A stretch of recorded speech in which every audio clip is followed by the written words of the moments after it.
Look, if you had one opportunity, one moment, to seize everything you ever wanted, would you capture it?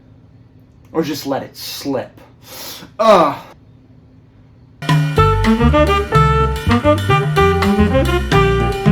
Before I watched the movie 8 Mile, I always thought it was a biopic on Eminem, or Marshall Mathers if you're a true fan. It's not, and I think that's knowledge that's pretty common now, but in case you don't know, it's not a biopic on Eminem. It's a fictional story about pretty much his life, just put in the shoes of a guy named Jimmy, also known as B-Rabbit, also known as Rabbit. He's got a few names, and none of them are very flattering. Well, if it's not a biopic, what is it about? Well, to put it simply, it's about Papa Doc and his dominance on the 313 area of Detroit. How it was taken down by B-Rabbit and Cheddar Bob. Yeah! You wanna f*** with us, huh? With us, yeah? Even though, objectively, this is very far away from absolute cinema. In my eyes, and if you can look at it satirically, your eyes too, this film is amazing. I know Eminem is a controversial figure. I mean, he's huge for one, and for that reason, he has a lot of haters, and he has a lot of people who think he's cringe. You gonna cancel me, yeah? Gen Z me, bruh?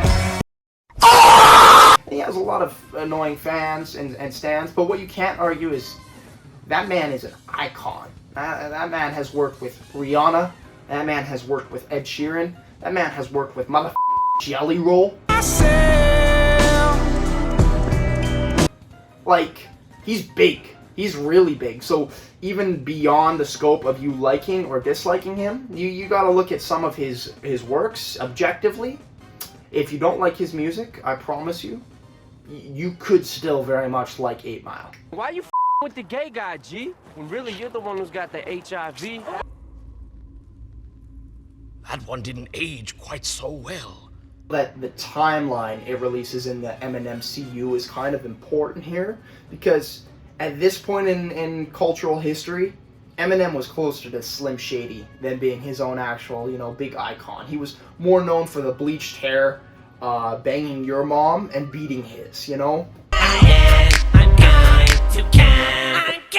When he releases a semi-serious film at the time called 8 Mile about growing up in Detroit and how much Detroit sucks, it's tonal whiplash if you were a big fan of his music. I could end your shit right now. Nobody even miss your ass. See, that tonal whiplash has aged like Twinkies. It hasn't. It's still a goddamn masterpiece today. And I could be highly hyperbolizing here, but that's why you're here. You're gonna come along with me. I'm gonna show you why I think this movie's a masterpiece, and then you could either, say no, or you can hype it up and get on the train, because 8 Mile is cinema. Hold up, son. Word. Oh my God! Meet our main protagonist, Jimmy. See, Jimmy wants to be a big-time rapper from Detroit. The problem being, he lives in Detroit. Our boy Slim Jim is looking for any possible angle to get in on this hip-hop scene. He's considering underground rap battles. He's considering getting studio time with his boy Wink, which we'll talk about later. He's looking for any facet to prove to the world that he is Slim Shady, although that's not his name in this movie. His name in this movie is B-Rabbit. Yeah, give it up for B-Rabbit. Badass rapper. Our boy B-Rabbit has two big problems in 8 Mile. One, he's got stage fright. He doesn't like the stage. When he gets up there, he chokes, as the film describes it, and that's not choking on Papa Doc's massive schlong. That's choking as in...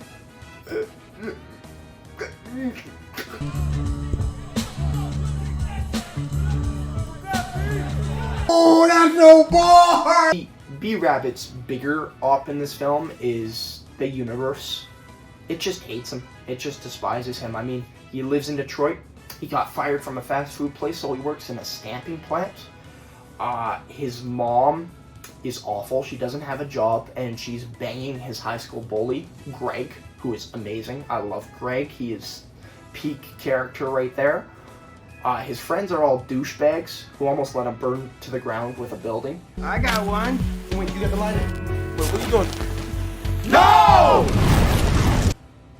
The two love interests he has at his disposal are garbage and cheating garbage. So, I mean, like, there's nothing. There's nothing for my man. He literally has his hip-hop, and that's his only drive in life. Go through too much bullshit just to mess with these drunken hot girls. Now, y'all folks at home know if you want to make it in the rap game, it's not about your flows, it's not about your lyrics. It's about the friends you make along the way, and let's just say B-Rabbit has a few of those at his side.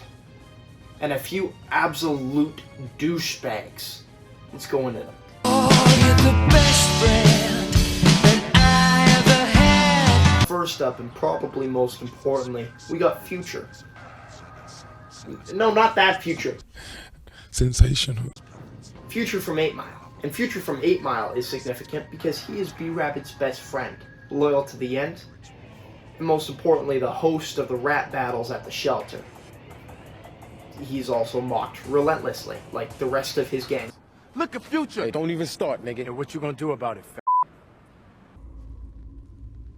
Next up, we got DJ Iz. And the thing with DJ is he's practically just Jaden Smith as a gangster. And even then, he's not much of a gangster, you know. All the boys will be sitting in the club in 8 Mile, and they're all just, yeah, we're gonna go get some coochie. We gonna lay some down.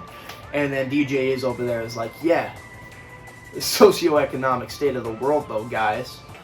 Respect yourself, sister. Detroit's pretty bad these days, huh? You know, I can't believe you guys are focusing on bitches when children are dying in the streets. He's that kind of guy, and he's fine. That's pretty much his only character trait, and I mean, it serves its purpose, but yeah, you wouldn't want to hang out with a DJ Iz in real life, let me tell you that much. If we don't respect our sisters, who will? Yo, we doing it to ourselves. Now, on the other end of the spectrum, away from DJ Iz, you got our guy Soul. And Soul's main character trait is he man, does that guy like to Then we get us a deal, go platinum, get cheese out, and kill all the bitches. Like, Jesus Christ, that is his only character trait aside from whatever this is. Now I'm the dashiki, smoking the licky, 10 freaky girls inside the tiki. And that's it. He doesn't really do anything else but either complain or talk about wanting pussy. He's the best character in the film. Lastly, for the main group, we have Cheddar Bob. God, I hate Cheddar Bob. Man, the free world. Yeah! The free world! The free world! You see, Cheddar Bob's main character trait is that he was born with no brain cells. And beyond that, he was created to be idiotic, moronic, and a nuisance. It makes you wonder, in universe, why Cheddar Bob is invited to things, because over the course of this film, he nearly burns down B-Rabbit. Yeah, that was him who lights the match and nearly burns down the house. Creates pretty much all the conflict between his gang, the 313, and the free world, and most importantly, he shoots his testicles off.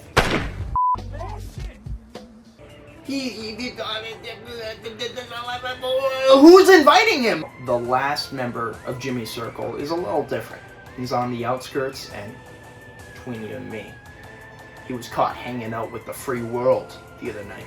This guy's name is Wink, right? And he's probably the most realistic character in the film, because me and you know a ton of people like him.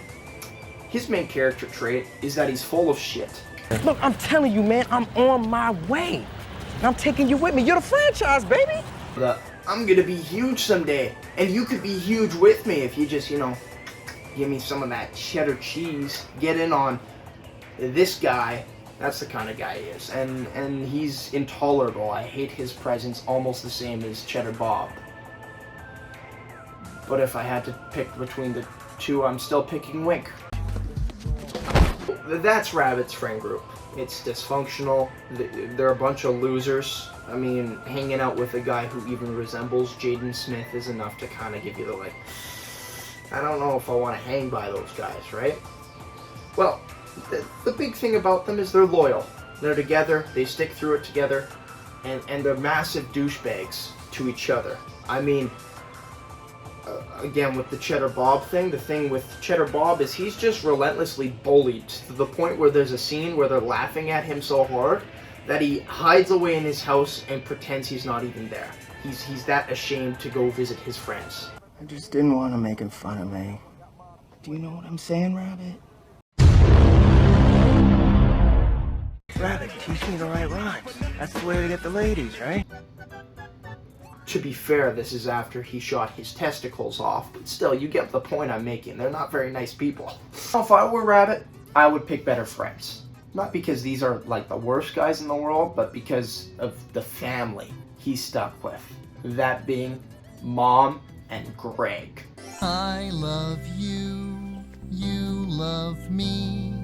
So, Jimmy's mom is all kinds of f***ed up.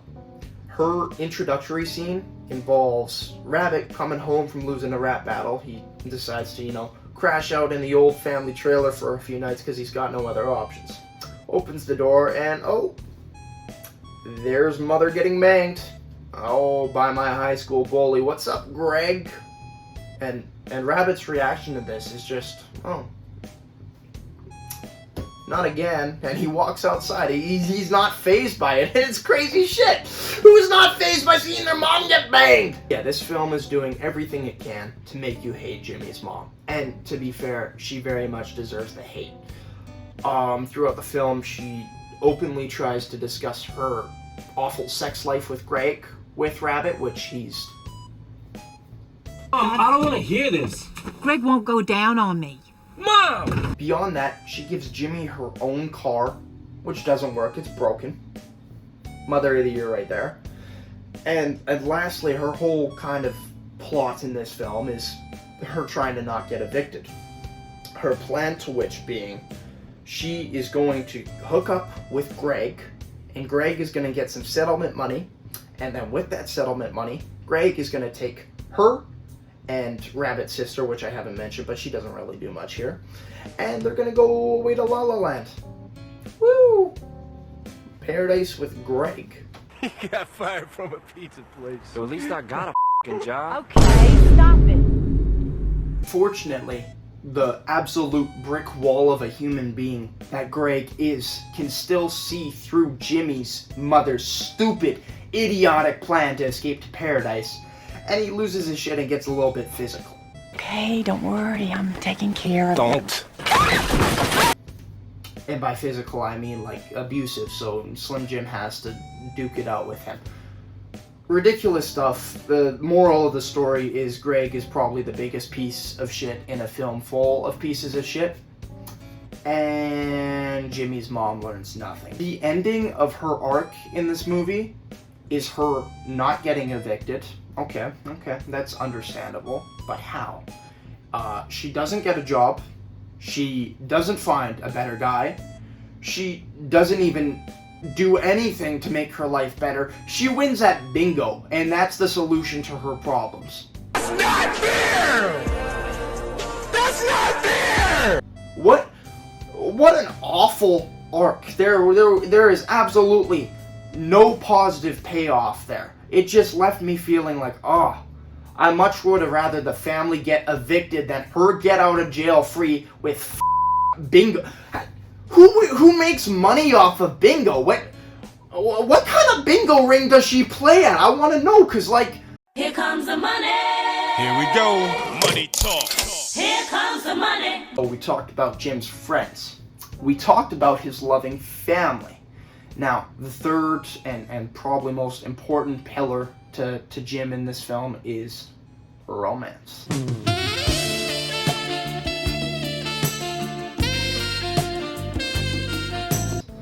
And the thing with the romance in this film is it's the worst part of the film. Like, I actually enjoy a lot of the scenes with his friends, and I enjoy a lot of the scenes with his family, but oh my god, The romance scenes in this movie are pure, unadulterated garbage. Jimmy Smith Jr. Yeah? My name's Alex.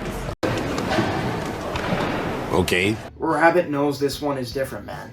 Trust him. In probably the most ironically funny scene in cinema to me. So, he's sitting there with Future, right?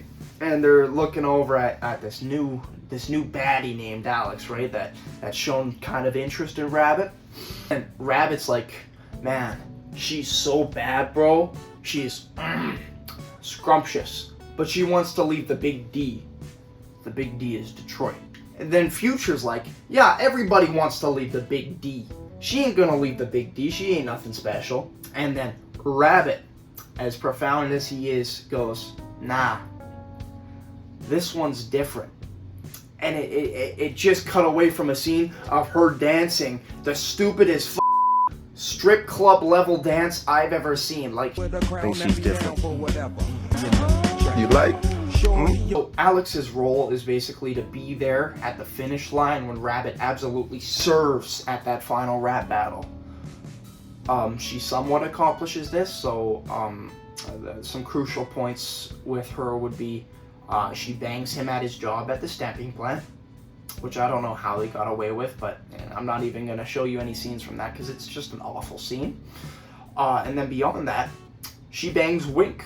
That was much love. The East Side for showing the man. We gonna do it for real, man. Hopefully we'll get a. Of course, Jimmy still kicks the shit out of Wink for banging his girl. You know what I'm saying? But Flipping burgers, baby. I know I have. Yeah, man, I did that, man. I thought I recognized your face, baby. Yo, I know you've been. She's in the film for the rest of it, and she's kind of just sitting there, kind of like, oh, I still want to see you win. Even though I banged your homeboy, you know what I'm saying? It's like, it's crazy. She's at the final rap battle, and she's like, yeah, oh my god, I knew you would do it. And, like, how could he not be thinking, yo, you just banged my homeboy. What are you doing here? You know, it's, if I got cheated on by some chick and she was still there cheering for me throughout life, I would be pissed. I would be pissed. What are you doing here? Like, You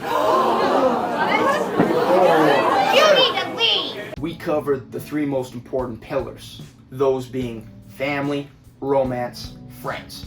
Let's skip to the climax on this. All I do is win, win, win, no matter what. Got money on my mind. We need to get fine bitches and fat rides. No, what we need to do is put our money in savings bonds. No, what we need to do is get our songs on JLB. Man, shut the up. All of us never do shit about nothing. We're still broke as living home with our moms. So, our film places us back at the trailer park where Rabbit is, you know, trying to deal with Alex cheating on him when suddenly Wink and the Free World with Papa Doc pull up. They're like, yo, shouldn't have beat up Wink, man. He's like so cool. He's not cool. But anyways, they're like, shouldn't have done that, man. So Rabbit quickly, you know, rushes his little sister inside and then gets his shit kicked in. Just beat to the ground, curb stomped, no chance, nothing. He just kind of sits there. He doesn't even fight back with raps. It's just physical beating.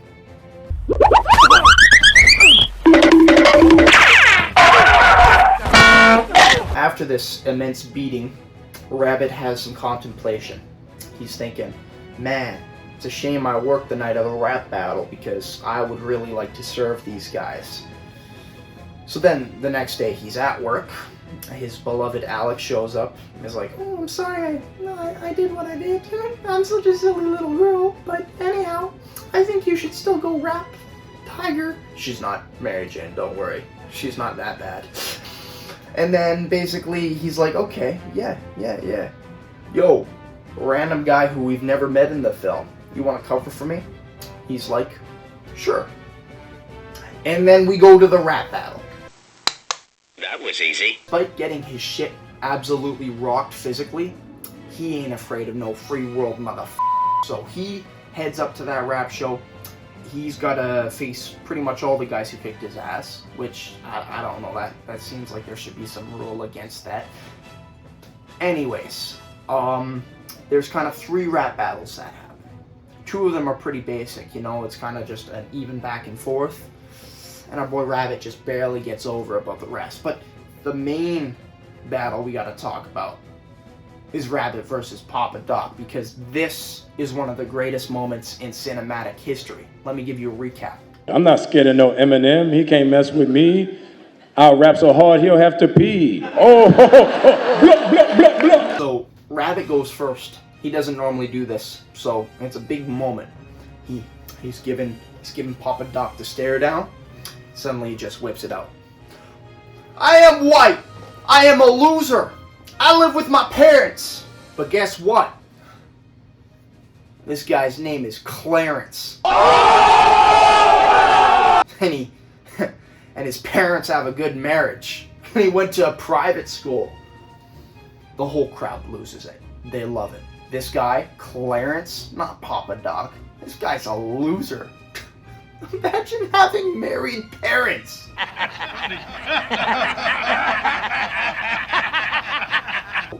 After absolutely getting served for having married parents and going to private school, he sits there, blank-faced, bamboozled. He doesn't know what to say. I mean, those are normally good things, and they have just been weaponized in this Detroit hood against him. So he just, he does what Rabbit does at the start of the film, and he's just, he chokes. Again, it's like poetry, so if they rhyme. Probably the most epic cinematic climax and ending in any movie ever. It's beautiful. The crowd goes wild for this guy choking, this legend being brought down by some absolute loser who he just kicked the ass of yesterday in a trailer park where he lives with his mom. How does he not have a rebuttal? Papa Doc deserves to be called out for being named Clarence, because Clarence is also a loser. I think every character in this movie is a loser. So Rabbit won the battle, and despite being invited to celebrate, he's all good. He got what he wanted. He became a famous rapper and made it out of Detroit. No, he didn't. No, he just walks back down the 8 Mile Road, and we have to pretend he gets a happy ending in the future. Which, if we look at Eminem's life, he did. But still, no, he just walks back down the road he came from. One shot, one opportunity, seize everything you ever wanted.